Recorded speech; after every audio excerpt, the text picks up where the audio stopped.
Assalamualaikum warahmatullahi wabarakatuh. Ya, bertemu kembali dengan pembelajaran virtual dengan menggunakan video bersama saya. Nah, anak-anakku, kemarin kita sudah mempelajari contoh kasus penerapan pada rangkaian listrik dinamis. Ini masih level 1 ya. Contoh kasus pertama yaitu kita di sekalian kemarin sudah saya ajari untuk menghitung kuat arus yang mengalir pada satu lampu ya. Terus yang kedua adalah dua lampu yang dirangkai secara seri, kemudian dua lampu yang dirangkai secara paralel ya. Berikut kalian sudah bisa menghitung kuat arus pada masing-masing lampu ini ya, di yang belum masuk percabangan dan setelah masuk percabangan. Terus kemudian kali ini Pak Iwan akan ajari cara menghitung kuat arus yang mengalir pada lampu dalam bentuk seperti ini. Ada 3 lampu. Yang pertama lampu di luar rangkaian paralel ya kan. Terus setelah itu dua lampu berikutnya adalah dirangkai secara paralel. Nah, untuk kasus seperti ini dalam menghitung kuat arusnya kita terlebih dahulu harus menghitung kuat arus yang masuk ya, kuat arus utama ini yang keluar dari baterai. Nah, ini ya, di sini kita hitung kuat arus yang masuk yang dari baterai. Di sini cocok nih, pertanyaannya adalah jika saklar dihidupkan berapakah kuat arus yang mengalir yang terlihat di ampere meter. Yang pertama kuat arus IPM, kuat arus I masuk atau kuat arus maksimal. Kuat arus maksimal itu perlu diketahui ya semuanya. Di kuat arus itu ibaratkan air sebelum percabangan. Di sini setelah keluar dari baterai ini muncul kuat arus maksimal atau kuat arus masuk. Ini kuat arus masuk. Oke, ini kuat arus masuknya gitu ya. Ini kuat arus masuk gitu ya. Nah, ini akan ngalir ke sana terus terbagi menjadi kuat arus yang ke atas katakanlah I1, yang ke bawah katakanlah I2. Oke, cukup jelas ya. Yang ke atas I1, yang ke bawah I2 atau sebaliknya, enggak apa-apa, terserah kalian ya menamainya.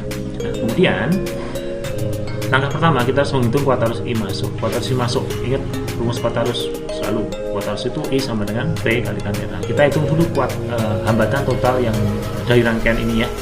Kita hitung dulu hambatan total rangkaian paralel. Kita hitung dulu hambatan paralel itu.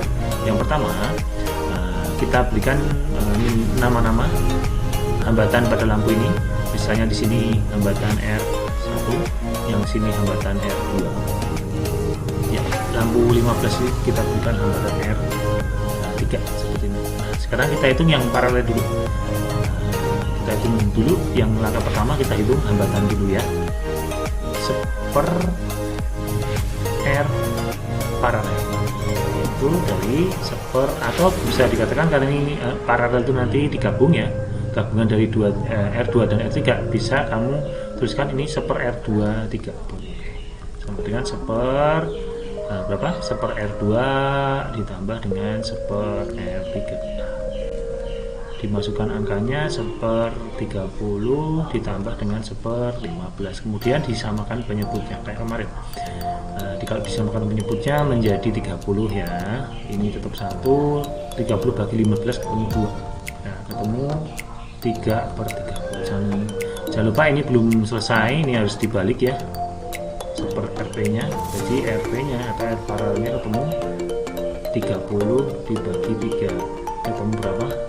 10 Kemudian langkah kedua kita cari hambatan totalnya. Hambatan total dari ini R1 dan R paralel. Nah, kalau sudah digabung R paralel dan R1 akan menjadi seperti ini gabungannya ya.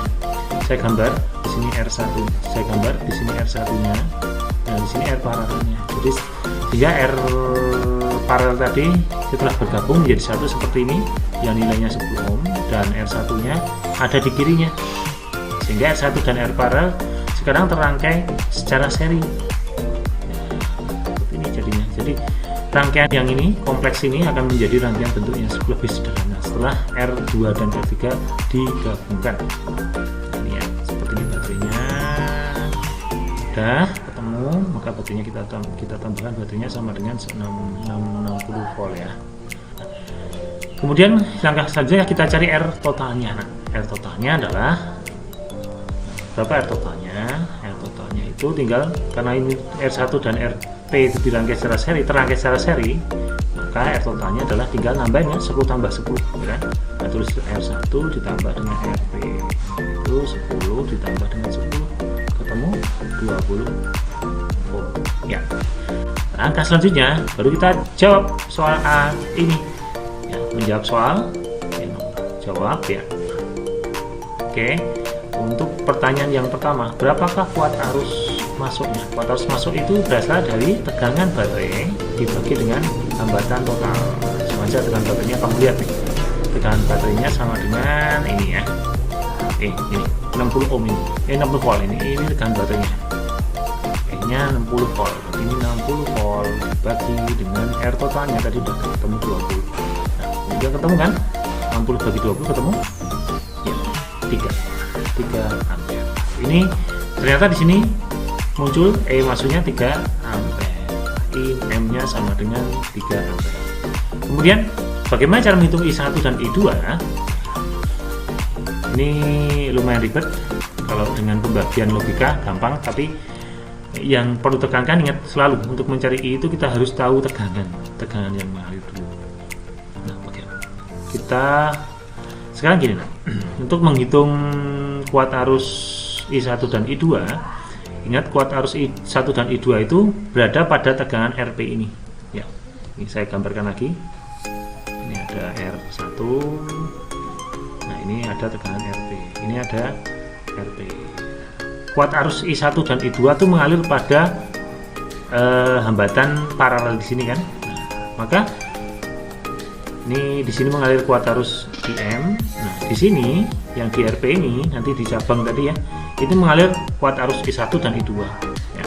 Maka untuk menghitung kuat arus itu kan rumusnya kuat arus sama dengan tegangan dibagi dengan hambatan ya kan. Kita perlu menghitung tegangan paralel yang ada di sini. VP berapa VP-nya di sini? Yang pertama, cara menghitung VP yaitu VP-nya itu tinggal kalikan aja kuat arus masuk ya, di sini kalikan dengan R paralel. Gampang kan? Nah, oke. Kuat arus masuknya kita sudah ketemu 3 ampere dikalikan dengan RP-nya. Nah, RP itu adalah hambatan paralel. Berapa hambatan paralel? Yaitu 10. Ketemu ya. Ketemu berapa nih? 30 volt. Jadi untuk menghitung kuat arus di hambatan paralel yang kuat arus I1 dan I2 ini ya, kuat arus I1 dan I2 ini kita harus menghitung hambatan tegangan paralel ini kuncinya. Nah, itu untuk menghitung kuat arus I1 dan I2. Oke. Nah, kalau sudah ketemu tegangan paralelnya, maka I1 dan I2 nya sudah bisa diketahui ya. Dari mana I1 dan I2? Langsung aja nih, I1 itu berasal dari ini. I1 itu tinggal VP ya, tegangan paralel dibagi I1 kan mengalirnya sini ya. Nah, gini saya pakai warna merah aja saya besarinnya.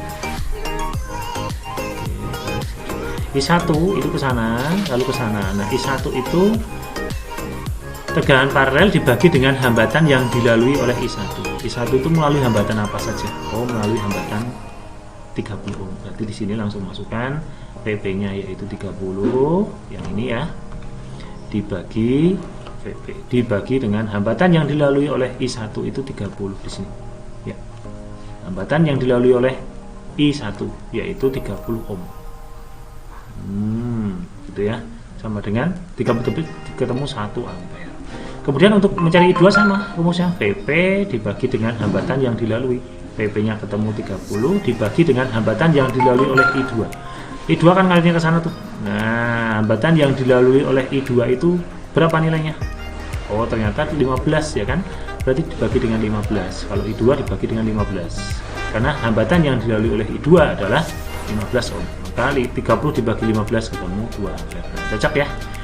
Jadi ternyata I maksimumnya ketemu 3 ampere ya kan, terus I1 nya ketemu 1 ampere, I2 nya ketemu 2 ampere. Jika I1 tambah I2 itu nilainya kalau ditambahkan sama dengan I max X atau I 3 ampere ini. Coba 1 tambah 2 sama dengan 3, benar ya? Berarti cocok. IM sama dengan I1 ditambah dengan I2. Nah, kalau ini sudah memenuhi syarat, berarti jawaban kalian betul. Itu untuk kasus untuk yang pertama. Nah, sekarang Bapak akan membahas kasus yang kedua. Nah, jumlah arus listrik yang masuk tentang hukum 1 Kirchhoff. Perhatikan sini. Hukum 1 Kirchhoff yaitu jumlah arus listrik yang masuk atau menuju suatu titik perjambangan sama dengan jumlah arus listrik yang keluar atau meninggalkan titik perjambangan. Nah, perhatikan betul-betul gambar berikut ini. Nah,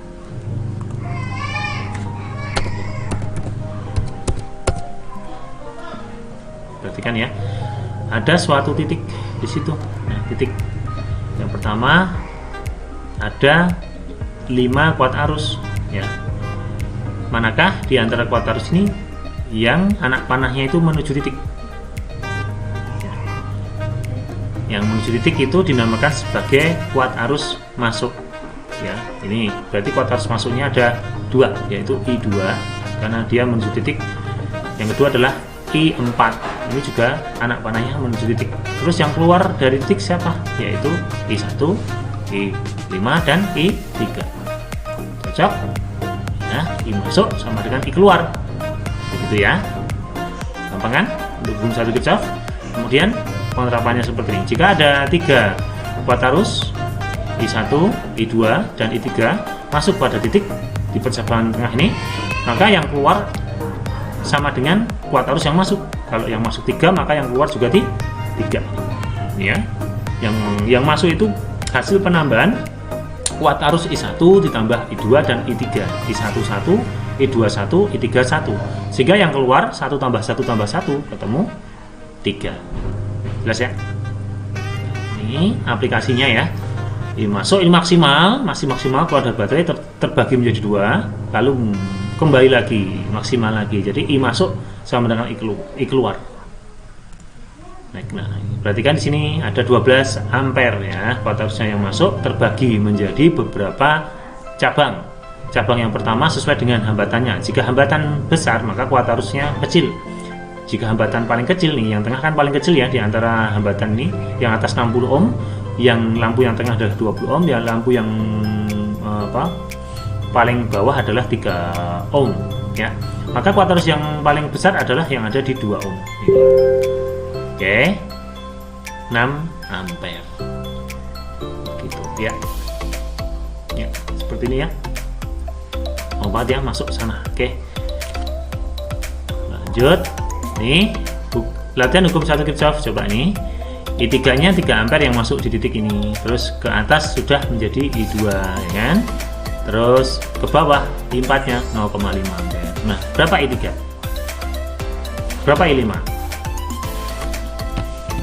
Ini kasus ini bisa diselesaikan dengan metode hukum 1 Kirchhoff. Kita terapin kasusnya, kita kerjakan soalnya. Oke, ini ya. Di titik ini, di titik yang pertama ini ya, kuat arus dia masuk. Harus masuk. Ya. Sama dengan kuat arus keluar. Keluarnya ada berapa kuat arus yang keluar? Di titik ini ada I2. Yang I masuk itu hanya ada I1 di titik ini ya. Terus kuat arus keluar itu ada I2 di titik ini. Kuat arus yang kedua adalah I3. Kuat arus selanjutnya yang keluar adalah I4. Nah, sudah ketemu tuh. I1 sama dengan 3, I2 sama dengan 1, tambah I3 nggak tahu, ditambah I4 nya ada 0,5. Tambahin aja 1 ditambah 0,5 ketemu 1,5 kan, ditambah dengan I3 maka ketemu kan, I3 nya sama dengan 3 dikurangi 1,5, udah ketemu I3 nya sama dengan 1,5. Selesai. Nah, sekarang di percabangan ini, di percabangan yang terakhir ini I5 nya langsung aja, I5 sama dengan ini kan, I masuk sama dengan I keluar. Kalau yang masuk tadi 3 ampere berarti I5 nya jelas sama dengan yang sini 3 ampere juga. Jelas ya. Nah, kemudian kita lanjutin untuk aplikasinya sudah selesai. Sekarang ini nih aplikasi ini, kalian perhatikan berapakah I3 nya ya, yang masuknya berapa yang masuk yang masuk di titik tengah ini ada berapa? Ada 3 ya, yaitu I1, terus I2 dan I4. I3 nya berapa nilainya? I3 nya keluar. Kita kerjain aja sama-sama. Kita kerjain. Oke, di percabangan yang tengah ini yang masuk sama dengan yang keluar. Yang masuk siapa saja? Yang masuk yang pertama adalah I1. Tambah. Yang masuk yang kedua adalah I2 ini ya, ke sana. I2. Yang masuk yang kedua adalah yang ketiga, sorry, I4. Siapa yang keluar? Yang keluar adalah I3. Ya, ketemu tuh. I1 ketemu 5. I2 ketemu 3. Nih yang ini ya. I4 nya ketemu 2. Nah, sama dengan I3. Nah, ketemu I3 nya. 5 tambah 3 8, 8 tambah 2 itu 10. Jadi I3 nya ketemu 10. Cocok? Gampang? Ya. Oke. Sudah. Nah, sekarang kita akan bagaimana sih kalau susunan baterai itu dipasang secara seri? Nah, jadi kalau baterai dipasang seri itu kita memenuhi kaidah penjumlahan dengan arah ya, dengan arah baterai. Jadi ada 3 baterai yang tersusun secara seri. Nah, bagaimana cara menjumlahkan tegangannya? Ya kan? Jadi gini, penjumlahan tegangannya itu mengikuti kaidah keluarnya arus.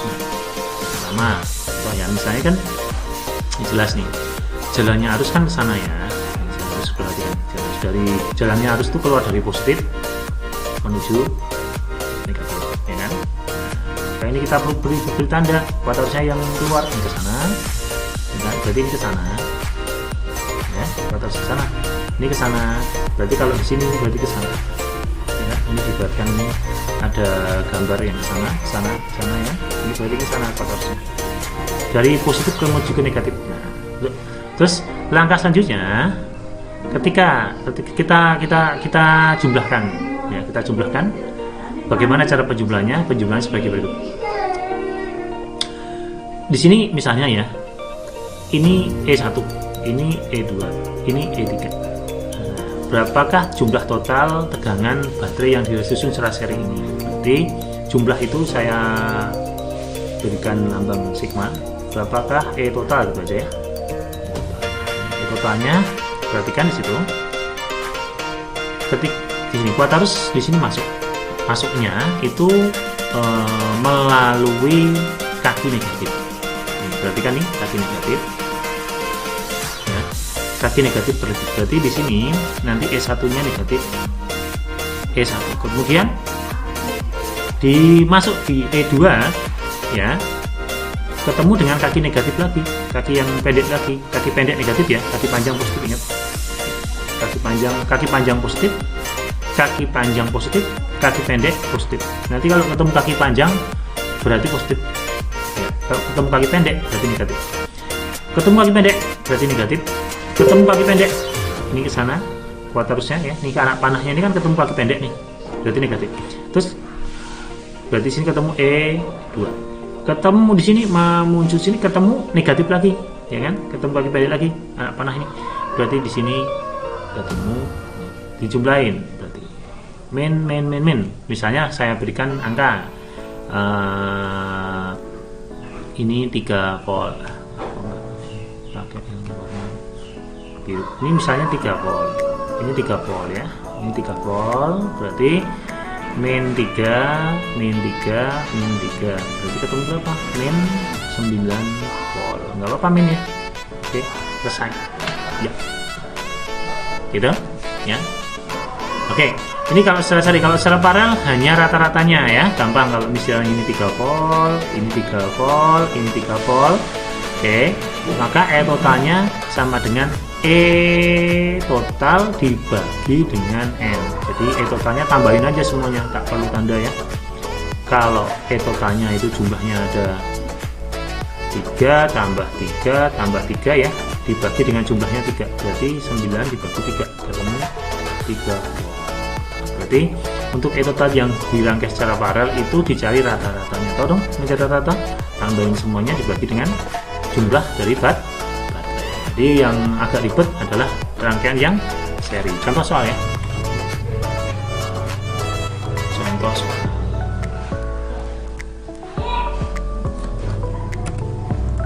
Oke, kita contohkan soalnya.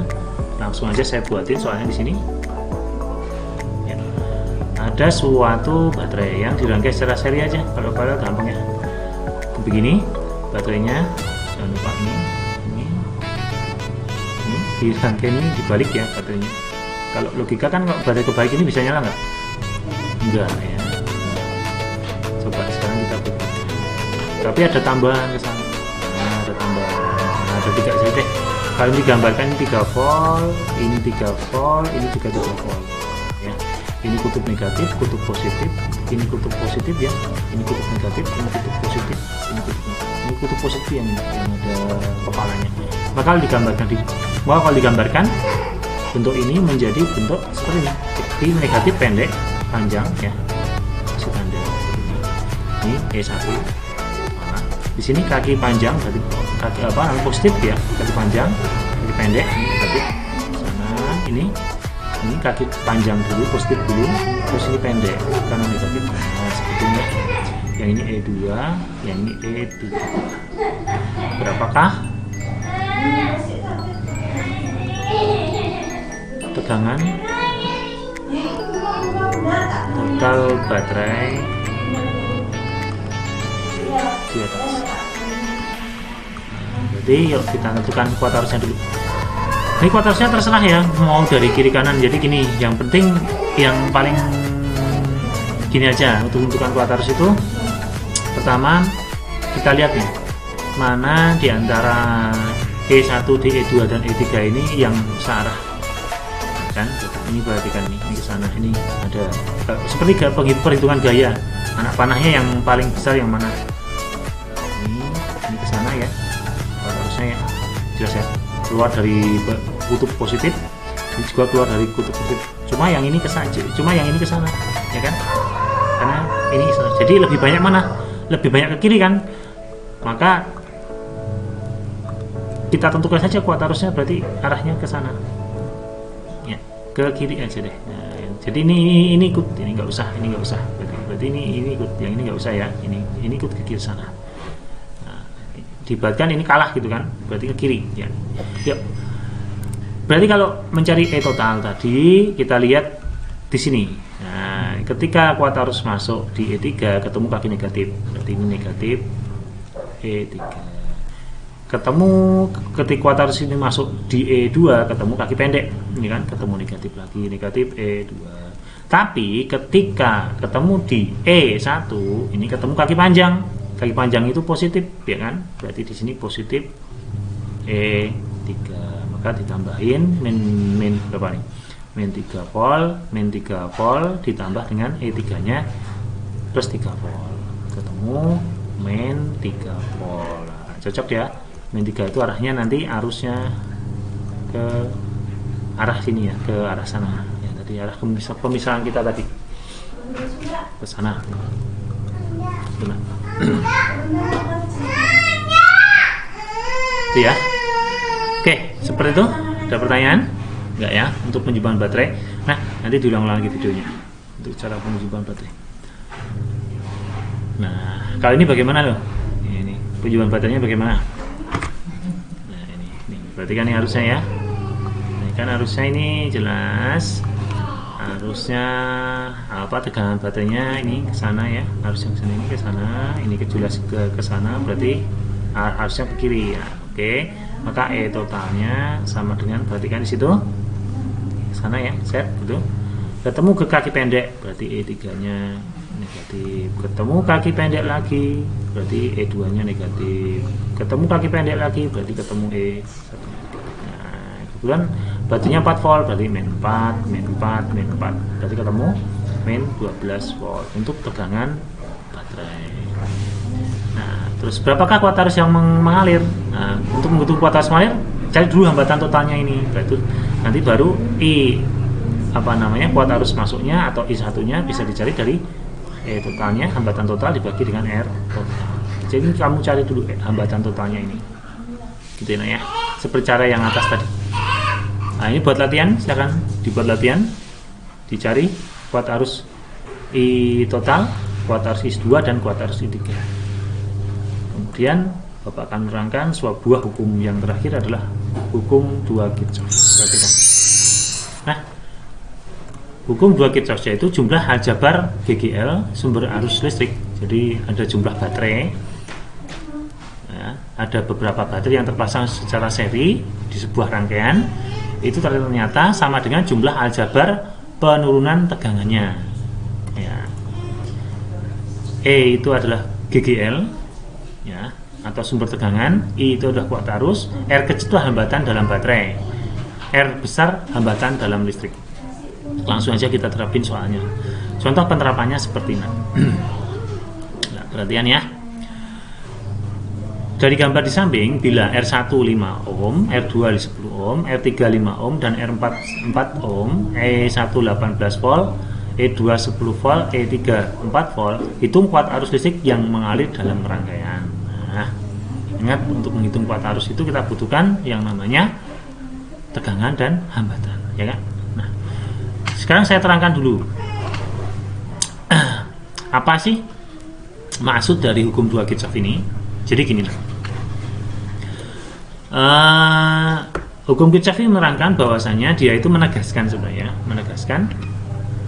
bahwa tegangan total hasil dari penjumlahan rangkaian ini ada beberapa tegangan, ada E1, ya kan, ada E2 dan E3 ini dijumlahkan total, itu nanti, ya, nanti tegangan total ini, tegangan total dari baterainya akan diberikan, ya, kepada R1 menjadi V1, ya, menjadi V1 yang rumusnya adalah I kalikan R1, ya kan, itu kan. Oke. Diberikan lagi kepada R2 yang rumusnya V2 sama dengan I kalikan R2, gitu ya. Diberikan lagi pada R3 yang rumusnya adalah V3, yaitu I kalikan R3. Diberikan lagi pada R4 yang rumusnya adalah I sama dengan V4 sama dengan I kalikan dengan R4, begini. Nah, sehingga sebelum muncul rumus ini, muncul rumus ini dulu. Jumlah tegangan baterai itu sama dengan jumlah dari tegangan lampu.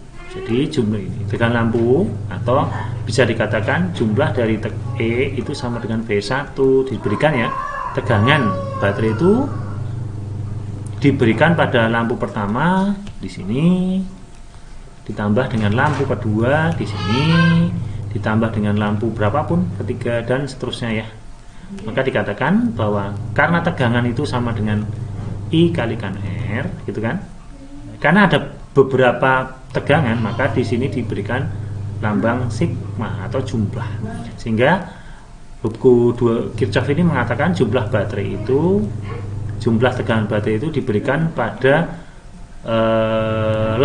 semua lampu ini, semua, ya, ada lambang sigma itu semua, ya, atau jumlah tegangan lampu pada masing-masing hambatan. Nah, maka ini sigma V ini dipindah ke ruas kiri menjadi sigma E dikurangi sigma V. Ini tanda negatif itu bisa jadi positif, bisa jadi positif nanti, ya. Kalau apa nanti tegangannya ini jadi negatif, ya kan, negatif kali negatif kan bisa jadi positif. Kemudian sama dengan 0. Nah, ini nggak ada masalah nih. Nah, biasanya ini untuk mempermudahkan ini jumlah tegangan baterainya, ya, jumlah tegangan baterainya. Jadi kalau ini nanti positif, ini harus negatif karena ini harusnya sama dengan 0. Ya, kalau ini nanti ketemu positif, ini harus negatif. Jadi ini saling berlawanan. Jadi ini boleh diberikan tanda positif. Yang penting, yang jelas antara baterai dan tegangan lampu ini itu harus sama. Jadi yang ini dan ini tuh harus sama nanti nilainya, ya. Oke. Jadi rumusnya menjadi rumus hukum 2 Kirchhoff. Kita terapin aja, ya. Nah, perhatikan di situ gambarnya ini, ya. Kita terapin. Sekarang kita terapin penerapannya. Untuk gini penerapannya.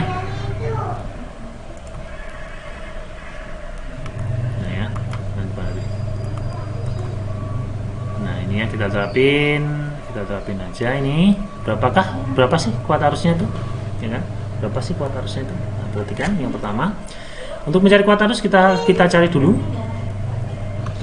Kalau langsung diteruskan kayak gini ya, ini kalau kita teruskan menjadi seperti ini. Tapi ini satu-satu dulu, kita potol-potol ya rumus ini. Berapa kuat arus yang mengalir? Ini kita teruskan dulu rumusnya, sigma E ditambah dengan sigma I kalikan R sama dengan 0. Oke.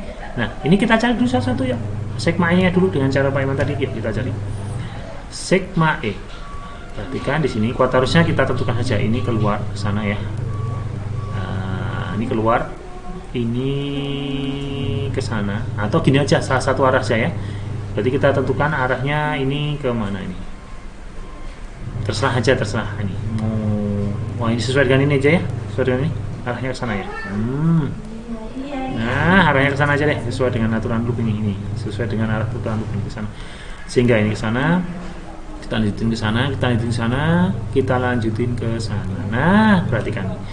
Pada yang perhatikan untuk E1 dulu ya, nak. Untuk E1 ini boleh berbeda dengan ini, boleh, ini nggak usah dipakai. Ya. Perhatikan untuk arah putaran kita. E1 dulu, mulai dari E1 ketemu dengan kaki yang panjang. Berarti E1 nya positif. Berarti sini positif E1. Terus ke sana ketemu kaki yang panjang lagi ya kan? Di E3 ketemu kaki panjang, berarti positif lagi. Terus ke sana, ngalir ke sana, ketemu di E2 ketemu kaki yang pendek, berarti negatif E1. Nah, kita jumlahkan E1 nya ketemu 18 ya kan, ditambah dengan E2 nya ketemu 10, E4 nya ketemu. Jadi 18 tambah 10 ada 28 dikurangi 4 ada 24. Oh, udah ketemu tuh ya kan. Baru yang kedua kita cari hambatan total lampu, atau sigma R. Ada R berapa di situ? Ada R1 ya toh. Terus karena di rangkaian seri kan, berarti tambahin aja R2, R3 dan R4. Udah gitu aja. R1 nya kita lihat, R1 nya ada berapa? R1 nya ada 5 ya. R2 nya ada 10, R3 nya ada 5, R4 nya ada 4. Nah, tambahin langsung 5 tambah 5 10 tambah benar nggak ini? 4 atau 2 itu? 10. Benar ya? Benar ya? 14 ya? Ketemu ya? Ketemu sebentar kok, beda dengan jawaban akhir. 12 10, oh 10 tambah ini maksudnya R4 nya 2 nah. R4 nya 2 bisa jadi 12 ya. 2 ohm ya. Ini berarti ini harusnya 2. Berarti ketemu nggak sama dengan ini. Ini ketemu 2 ya. 2. Berarti 5 tambah 5 10 jadi 12. So, maka kita terapin rumusnya. Sigma E ditambah dengan sigma I kalikan R sama dengan 0. Sigma E nya ada ketemu, yaitu berapa? 24. Masukkan 24 ditambah dengan sigma R sama I kalikan R. R nya tadi ketemu 12 ya, sama dengan 0. Maka ketemu jadi 24 ditambah 12I sama dengan 0. Maka 12I sama dengan min, beda ruas ya, min 24 kan.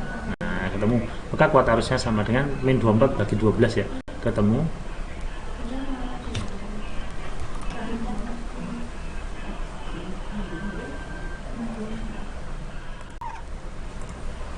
Ya, harus saya ulang, ternyata saya ulang biar supaya jelas lagi. Oke, ketemu ya, langsung kita terapin hukumnya. Sigma E plus sigma I kalikan R sama dengan 0. Kita cari sigma E nya dulu, yuk. Sigma E sama dengan E nya kita ikutin arah loop ini aja nak. Perhatikan nih ya, nah loopnya ke kiri, berarti ini pada tanda panah ini nggak usah kamu peduli. Ini kita pisahkan aja arahnya ke sana, arusnya ya ke sana, ini ke sana, ini ke sana, ini ke sana. Nah ya, ini nggak usah kamu peduli, arahnya harus bisa kamu peduli arahnya harusnya sementara. Nah, Sigma E itu yang pertama, perhatikan. Ketika kuartarus masuk di E1 ketemu kaki panjang, berarti ini plus E1. Ketika ketemu di kaki E3, ini ketemu kaki yang panjang, berarti positif ya kan, E3. Ketemu di E2 ketemu kaki yang pendek, berarti negatif. Berarti negatif E2. Gini ya. Nah, kemudian sigma E-nya tinggal nambahin. E1-nya itu 18 ditambah dengan E3-nya itu berapa tuh? E3-nya 4 ditambah dengan dikurangi dikurangi E2-nya itu ketemu E3-nya ketemu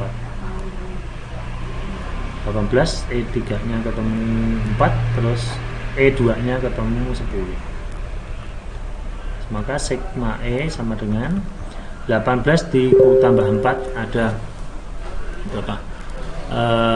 24 kurang 10 ada 18, benar. E1 18, betul. 18 ditambah dengan E3, 18 ditambah 4 ada 22, dikurangi 10 ya. 22. Berarti ketemu 12 volt. Berarti Pak Iwan tadi salah ya. Telah menentukan 12 volt. Kemudian setelah itu cari sigma R atau E total atau R total. R total karena ini dirangkai secara seri, maka R total tinggal nambahin aja R1 tambah R2 ditambah R3 ditambah dengan R4 gitu ya. Maka R1 nya langsung masuk 5 ditambah dengan R2 nya 10 ditambah dengan R3 nya 5 ditambah R4 nya 5. Itu maksudnya 2 itu 4 ya, sorry 4 betul. 5 tambah 5 10 berarti 24 ya, 24. Oh, maka terapin rumusan lagi. Jadi sigma E ditambah dengan sigma I kalikan R sama dengan 0. Masukin sigma E nya sama dengan 12 ditambah dengan R nya itu tadi ketemu 12 ya, maka I kalikan 12 gitu ya, sama dengan 0. Ketemu ya. Saya lanjutin ke sini aja. Saya tulis lagi ya. Sigma E ditambah dengan sigma I kalikan R sama dengan 0 ini.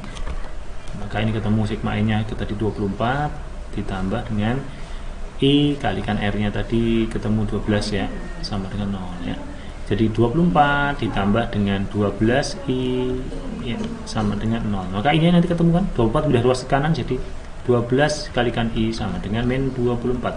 Maka I nya sama dengan min 24 dibagi dengan 12. Maka I nya ketemu negatif 2 ya, benar ya. E nya 12, sorry, E nya 12 ini salah Pak Iwan dulu. Ini E nya 12, sorry R nya yang 24 ya. R nya yang 24. Oke, ini R nya 24.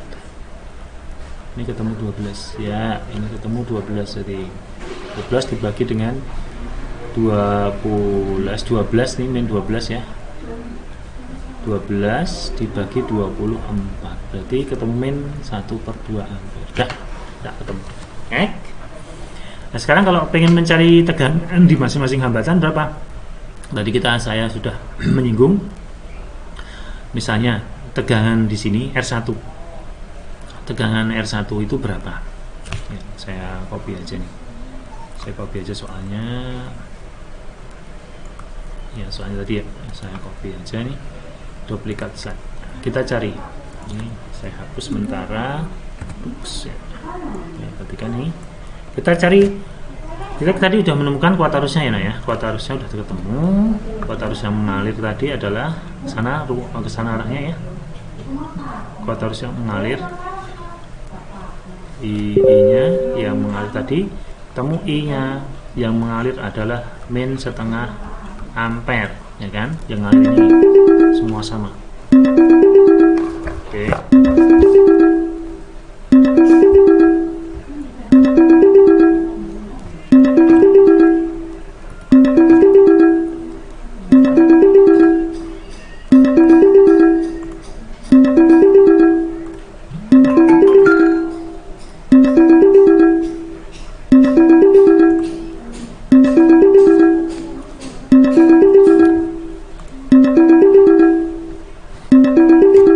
Berarti kita cari tegangan. Kalau kuartarusnya yang mengalir sudah ada, kuartarusnya sama dengan min setengah ampere, maka tegangan di sini sudah tahu ya kan, P1 sudah tahu, P2 sudah tahu ya kan, V3 juga sudah tahu, V2 juga sudah tahu, ini R4 ya. Maka V1 itu rumusnya kan I kalikan dengan R1, masukkan I nya min setengah, R1 nya kamu lihat, R1 nya berapa? 5, berarti sama dengan min setengah kalikan 5, berarti min 2,5 volt gitu ya, dan seterusnya ya. V2 juga sama, V2 itu rumusnya adalah I dikalikan dengan R2, I nya min setengah dikalikan R2 nya, R2 nya itu sama dengan 10, ketemu min 5 volt. Nah, nanti kalau coba V berapa nih, V3 itu ketemu I kalikan R3 sama dengan min setengah kalikan R3 nya itu ketemu 5, maka ketemunya adalah min 2,5. Terakhir V4 nya I kalikan R4, maka I nya ketemu min setengah kalikan R4 nya ketemu 4 ya, ketemu min 2 volt ya. Nah ini kalau dijumlahkan perhatikan nih, V1, V2, V3, V4, V1 2 min 2,5, V2 min 5, V3 itu tadi min 2,5, terakhir ya kan V4 sama dengan min 2 volt. Nah ini kalau dijumlahkan itu mesti sama dengan 12, ternyata betul ya, jumlahkan sama dengan 12 itu ya.